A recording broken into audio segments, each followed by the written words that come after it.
যে এক্ষেত্রেও আমাদের অস্পষ্টতা থাকে, অনেকে হজ এবং যাকাত এক করে ফেলেন।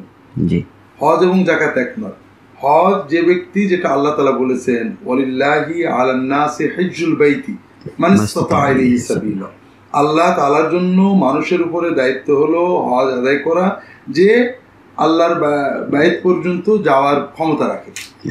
এখানে বাইতুল্লাহ পর্যন্ত যাওয়ার ক্ষমতা দৈহিক আর্থিক। কাজেই দূরত্ব অনুসারে, যেমন বাংলাদেশ থেকে মক্কা শরীফে যে মাসখানে থাকতে 3 লাখ বা 4 লাখ টাকা লাগে, কারো যদি এই টাকা থাকে তার নিত্য প্রয়োজনের বাইরে, তার জন্য হজ ফরজ। এটা কেমন? যেমন মনে করেন সরকার নতুন বেতন স্কেল দিয়েছে, একজন এরিয়ার সহ 5 লাখ 4 লাখ টাকা পেয়ে গেল।